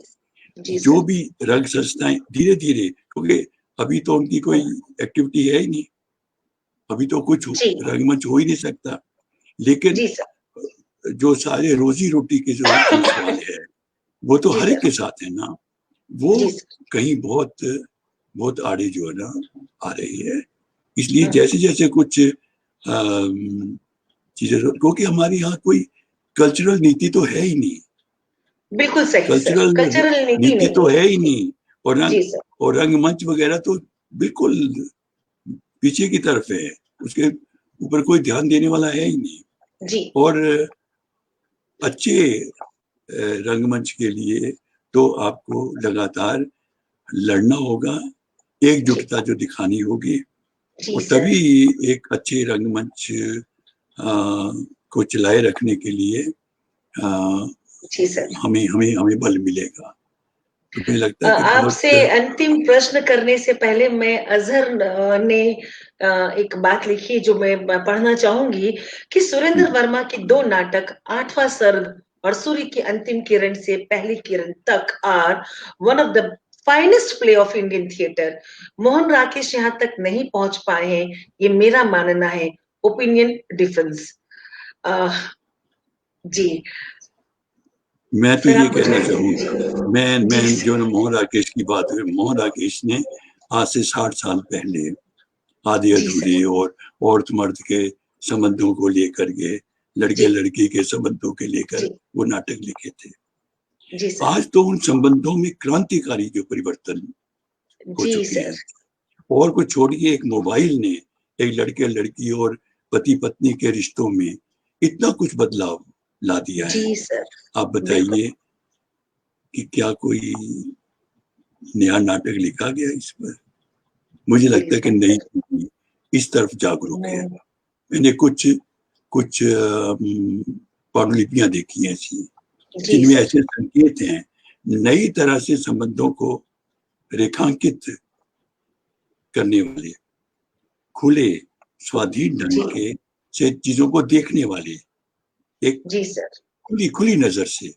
और मुझे लगता है कि मोहन राकेश, अब हम ये नहीं कहते मोहन राकेश ने अपने वक्त पर बड़े नाटक लिखे, जी सर। और बिल्कुल। सुरेंद्र वर्मा ने भी बहुत, ये जिन दोनों नाटकों की अभी जी सर। अजहर ने जिक्र किया, वो नाटक भी मतलब कमाल के नाटक है। जी मतलब सर। औरत मर्द के संबंधों को लेकर के जब ये नाटक सूर्य की अंतिम किरण से है, तो बहुत बहुत हो हल्ला हुआ था तब भी। लेकिन क्या कि बारीकी से उन्होंने उन संबंधों को उसके उसके जो मंचन भी हुए, जी। उनमें भी जी। यही बात थी। तो जी सर। इसलिए, और उसके बाद भी, मतलब वही मैं कहता हूँ कि सुरेंद्र वर्मा तक हमारी सुई क्यों जो नाटक जाती है, उसके आगे जी। जरा बढ़िए, आगे ही सारे लोग आए हैं जी। जी। जी। जिन जी लोगों सर। ने बड़े बड़े अच्छे ढंग से सारी स्थिति को रेखांकित किया है। जी, बहुत अच्छी बात आपने सही कही सर। चंडीगढ़ से मेरा छोटा भाई परवीन जगी लिख रहा है कि हमारे यहाँ किसी भी तरह की नीति नहीं है और इसीलिए यहाँ सिर्फ राजनीति है। बड़ी अच्छी बात कही उसने। और हरीश नवल जी ने लिखा कि सिवाय आषाढ़ का एक दिन के अतिरिक्त मोहन राकेश का कोई नाटक अब जीवित नहीं है। आपसे सहमत हैं सर। आपसे आखिरी प्रश्न करने का अब समय आया है, प्लीज, क्योंकि मुझे पता है आपसे बातचीत इतनी रोचक जा रही है कि लोग बने हुए हैं, लेकिन फिर भी हमें एक सीमा के अंदर रहना है। मेरा आखिरी सवाल सर, मतलब कि ये वैसे सवाल अब बेमाने, क्योंकि आपने इतनी बातें बता दी। नाटककार और रंगमंच का भविष्य क्या है? हिंदी के नाटककार और हिंदी के रंगमंच का भविष्य क्या है? मुझे भविष्य वाली बात अभी बड़ी बड़ी नाजुक है। अभी हमने कहा कि क्योंकि इतना तो मैं बिल्कुल नहीं कहूंगा कि बहुत बहुत उज्जवल भविष्य है। जो सारी स्थितियां हैं उन्हें देखते हुए भविष्य जो बहुत उज्जवल तो दिखाई नहीं देता, क्योंकि जब हम कहते हैं कि हमारी स्पेस हमसे छिन रही है, हमारी ही स्पेस है जिन पर के दूसरे लोग कब्जा करते जा रहे हैं। जी सर। और अगर वो हमारी स्पेस ही नहीं रहेगी, या हम वो नाटक भारी भरकम तकनीक वाले नाटक करते रहेंगे जिनका कोई जो मतलब नहीं है, तो ऐसे में मुझे लगता, अब जो ताजमहल का टेंडर बड़ा ही बड़ा चर्चित नाटक हुआ, बड़ा जी खेला गया, जी क्या ताम झाम था उसका, जी क्या सर। तकनीकी उसकी जो चाहिए थी। जी और सर। सारा बॉरोड सारा जो म्यूजिक था, अब बताइए क्या इसलिए था वो नाटक होता है कि हम सारा बिल्कुल। सारा संगीत भी बाहर से ले आए और ताम झाम भी इतना उच्च कोटि का। और तो और मैंने पीछे मान भट्ट की आत्मकथा नाटक भी देखा, जी सर। इतना ताम झाम, करोड़ों लाखों रुपया तो खर्च हुआ ही होगा उन सेट्स के जी ऊपर। सर। जी और वो जी हजारी प्रसाद द्विवेदी बेचारे देख रहे होंगे कि ये क्या क्या हो रहा है। जो मैं कहती हूँ वो आप पूरी मानवीय सभ्यता का कचरा बना रहे हैं। और बिल्कुल। वो ऊपर से बहुत तकनीकी तामझाम बहुत है। बिल्कुल। इससे तो उत्पल दत्त का एक नाटक है दिल्ली चलो, हाँ सर। अद्भुत नाटक है। अद्भुत है सर, क्या अद्भुत बड़ी है। सादगी से उन्होंने हम्म। आज के वक्त को, वो सुभाष चंद्र बोस पर है जी केंद्रित वो सर। नाटक, जी और सर। कहीं जी सुभाष सर। चंद्र बोस नहीं आते, जी और जी। महात्मा गांधी भी। क्या कमाल का हम्म। वो नाटक है, मैंने बहुत पहले देखा था, मुझे याद आ गया जी बातों जी बातों में। जी जी बहुत जी पहले सर। देखा था मैं, 30 साल हो गए होंगे, जी लेकिन वो याद आ गया। तो अब डोरियो को इटली के कोई नाटक कहीं किसका नहीं होता, वो अपनी लगते बिल्कुल हैं। सर। क्या कमाल के नाटक किए उन्होंने जी डोरियो सर। को। जी सर। हमारे अपने लोग भी हैं जो अब जी भी कर सर। रहे हैं, और वही है कि लोग हैं जो कि कर रहे हैं, उम्मीद जी उन्हीं से है। मैं यही नहीं कहता कि हम जो ना निराश हैं, लेकिन कुछ घड़ियां ऐसी आ गई हैं जिनसे जी हमें आपको जूझना पड़ेगा, बिल्कुल। नाटककारों जी को, बिल्कुल। रंगकर्मियों को, एक जी सही और प्रतिबद्ध थिएटर की तलाश में, और रंगमंच को बचाए रखना होगा। बहुत अच्छी बात आपने हमने सर कही, बहुत हमने अच्छा। रंगमंच को नहीं बचाना है। रंगमंच मुझे बचा लो, मेरे चेहरे की स्मृति लौटा दो। क्या बात है सर, मैं आपकी किताब खोलकर बैठी रंगमंच हूँ मुझे और बचा बचा लो, लो। हमारे चेहरे की स्मृति लौटा दो। हमारे चेहरे चेहरे की की स्मृति। स्मृतियां खत्म हो रही हैं, बिल्कुल और बिल्कुल ऐसे में सर। रंगमंच बचा रहे इसकी हम बहुत दुआ करते हैं। लेकिन जो क्या स्थितियां बात है। हैं, जो नाटक की दुर्गति हो रही है कई जगह पर, जी जी जी उसे भी, जी जी क्योंकि सर। वो भी आदमी हाथ में, बाजार इतना हम्म। हावी है, जी उस सर। बाजार जी को भी दोष देने की बात नहीं, वो तो है, वो तो रहेगा। उसमें से जी हम सर। कोई रास्ते कैसे बनाएं। ओके, जी सर। ये एक जी सर। जानदार, एक बहुत बड़ी विधा है, जी हम सब सर। लोगों से जुड़ी हुई, तो ये बहुत जी बड़ी सर। बात है। तो आखिर में मैं ये कहेंगे कि रंगमंच हमें बचा ले। मुझे बचा लो। सर आपकी किताब की दो पंक्तियां इसी बात पर एकदम सूट कर रही हैं। वैसे ये पंक्तियां पढ़ने से पहले सीमा जैन जी का आभार। उन्होंने जब आपकी कनेक्टिविटी की इशू आई थी तो मैं आपकी कविता पढ़ रही थी और उन्होंने लिखा, सीमा जैन जी ने, कि मेरा कविता पाठ उन्हें बहुत पसंद आया, और प्रेम जन्मजय साहब ने भी तारीफ की है कविता पाठ की। तो बहुत बहुत शुक्रिया आपका। हरीश भाई लिख रहे हैं कि एक बहुत बड़ा आपको बहुत बड़ा आभार, आपको इतने उत्कृष्ट आयोजन और संचालन के लिए। मलिका जी कह रही है सार्थक चर्चा। सर, और सुरेश शर्मा साहब कह रहे हैं कि I think universities need to give space to present day play right because there has been lots changes in human relations compared to last 20 years। जी बिल्कुल सही कहा। आपकी पंक्तियां पढ़ती हूँ, क्या मजाल कि मर जाए, खुदकुशी कर ले, नहीं नहीं कभी नहीं, हुक्म है हर खास व आम को, हर हाल में बचाओ उसे, हर हाल में बचाओ उसे। तो आपकी इन पंक्तियों को मैं रंगमंच को बचाने के अर्थ में लेती हूँ कि हमें हर हाल में से बचाए रखना है और हमें एकजुट रहना है। सर, आपके साथ की बातचीत बहुत बहुत अच्छी जा रही है, एक सार्थक परिचर्चा हुई है। आप हमारे साथ बने रहे। समय हमें 10 बजे खत्म करना था, लेकिन ये 10:36 हो गए। इतनी सार्थक चर्चा को रोकने का मन नहीं हुआ, लेकिन आज नहीं रोक के मैंने बहुत अच्छा काम किया कि हम सब बड़े समृद्ध हो रहे थे आपको सुनकर। आपका बहुत बहुत शुक्रिया सर कि आप आज यहाँ मेरे बुलावे पे, मेरे आमंत्रण पर यहाँ आए और आपने इतनी अच्छी, इतनी उम्दा बातें हम सबके समक्ष रखी सर।